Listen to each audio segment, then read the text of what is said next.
Yo guys, what is up? It is Am here. I'm doing a post commentary, starting a new series. This is going to be called My Opinions On, and I'm just going to talk about.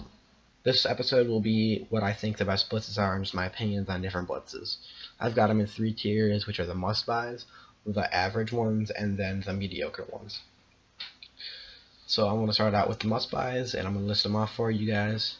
They're going to be Status, Wither Warrior, Iron Man, Supplies, and Cool Move. These are the only ones I ever found myself using. At least for the most part. There are a couple on the average list that I will use from time to time. Some just to spice it up, even though I know they're not the right one to use, and some because there are rare occasions where they are the right one to use. So the very good blitzes, the must buys, are going Status. First of all, my reasoning is it allows for easy wins in 1v2s. It's essentially an instant win because they're trapped, they can't do anything, and you're going to kill them very quickly. And also, if someone's running from you and they're low or they've got way good armor, then you can just chase them right down. You've got speed 4 and they're trapped. But as of April 1st, it is bugged, so don't go using it and then complain to me about how it's bugged. It teleports them about one block outside the glass or in the glass. It's just escapable. Nobody actually gets trapped. I've made a thread about it, and it has not been changed as of April 1st. So the next blitz is with the Warrior. With the Warrior is pretty self-explanatory. It's just very good. You want to use it on someone that's got way more armor than you, way more geared. You don't necessarily have to use that immediately though. You can wait, try and fight them. If you destroy them, then you just don't have to waste it. But if you're losing it all, you do have knockback on them, so you can knock them away. So it's not an instant death if you're low. It's relatively self-explanatory. If you're a melee kit like Tim or like Red Dragon or even like Creeper Tamer, going into deathmatch, you want to use it every single time if you don't have anything other than melee gear.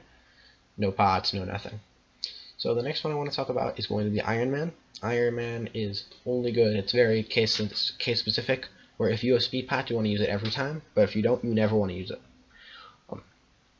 And also in terms of the speed pot, you don't want to use it if you got a 10-second speed 2 pot from chests. That thing's not good, not going to last long enough for you to get all the use out of it. People can easily run for 10 seconds, and then all of a sudden they can run for even longer, just due to the nature of Iron Man having the jump boost. Iron Man is just, it's an inescapable blitz where you're invincible. So obviously, if they can't run and you're invincible, you're going to win the fight. Or if it's in deathmatch, you're going to win the game every single time. It's relatively self-explanatory. Not really much to say, but it's essentially a guaranteed win if you have speed pots. Next one I want to talk about is supplies. It's kind of similar to Iron Man, where it's very case specific. You only want to use it if you're running Horse Tamer and your horse is still alive, or you have the horse egg in your inventory. The Blitz gives you that Flame 1 Infinity Bow with an arrow. So with that, you're able to chase players around the map, and they're on fire from the blitz, so they can't run. And if they try and chase you, you can run away since they're on fire and you've got a horse. Other good thing about it that I think is an underrated aspect is that I believe like less than half of blitz players don't really use texture packs. I don't actually have a stat on that, but I would assume that probably about half of the blitz players actually use texture packs. So with fire in someone's face, it's also a lot harder to fight. So it gives you that advantage as well. Next one would be Cool Move.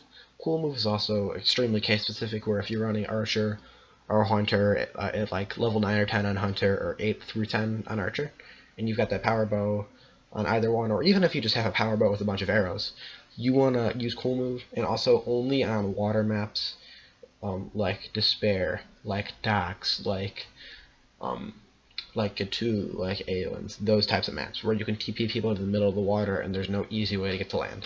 Despair is questionable since the water is pretty easy to escape, but it's still fine. You want to just teleport everybody to you, and you can bow spam, and it's essentially a free win. Because on water maps, there's no easy way to get to land, and bows just kind of dominate in the water.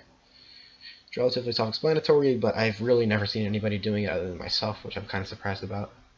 So on to the average blitzes. The commonly used ones that I think are not that good are Invoker and Vault Hunter. Invoker and Vault Hunter are both kind of similar. They're both variables. Invoker is probably the stronger of the two, just because the possibilities are much stronger.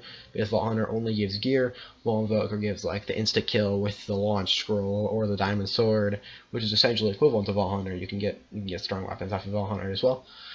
But they're both variables, and also with Vault Hunter, you're only getting gear, and you can already get gear through playing the game, and gear won't necessarily win you in the game, because you've got other things in the game, like Archer or Tox, that are just going to counter you anyway, and then it doesn't matter what your gear is against those types of things. Assassin's also a relatively used one, and that one's also it's a variable because you don't know who you're getting teleported to, and it's just that status does a better job. But right now, since status is glitched, you do want to use Assassin if you really need to chase somebody down. Vampire is another one that's just average. It's like a shorter version of Iron Man that doesn't give jump boost, so you can chase with it. It's just that it's half the length, so I wouldn't recommend it. But if Iron Man ever does get nerfed, then you want to use Vampire. Robin Hood would be the next one. This one actually is something that I would use in certain scenarios. Robin Hood you want to use if someone's got full heals. If someone's got full heals, then they can escape the Withered Warrior. The Withered Warrior will not kill them. But Robin Hood, they can't escape. But the reason Robin Hood's an average and not a must-buy is because those scenarios are very rare, and you also can't use it in deathmatch, so it doesn't matter if someone's got full heals if they are still alive in deathmatch. Like, Withered Warrior is going to be nice and it's going to bait out that full heal, but Robin Hood can't even be used on them, so there's no other reason to.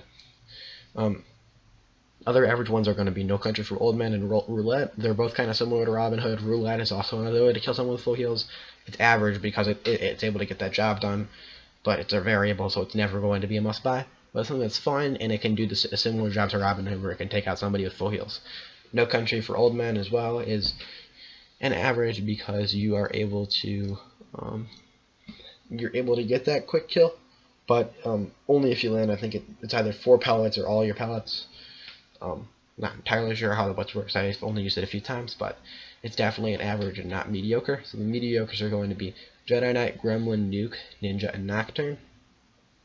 Jedi Knight, I'm not even sure if it works. It's essentially the launch scroll from Invoker, but if you want to get an instant kill with a Warrior, it's just the job better. It's kind of similar why I would use with a Warrior instead of Robin Hood, where it's just with a Warrior, just does the job better. Because with a Warrior gives you that usable item in deathmatch, while Jedi Knight and Robin Hood don't. And Jedi Knight's also, if you're inside, then it doesn't matter. So it's just worse than Robin Hood in that way as well. In Gremlin, you copy someone's inventory, but that's not really that good because if you lose that 1v1, it doesn't matter. You have the exact same thing as whoever's got more kills than you use inventory, and if they have a bad inventory, then you lose as well. Nuke, relatively self-explanatory. It's just a gimmick. It can work sometimes. They can get kills in deathmatch, but you can also lose with it. So I don't like it. Ninja it gives you invisibility. It's not very good. And then Nocturne is the last one. It gives people blindness for 15 seconds. You're just better off going Shadow Knight if that's what you're into. So yeah, that was the first episode of my opinions on, and I will see you guys next time. Peace out.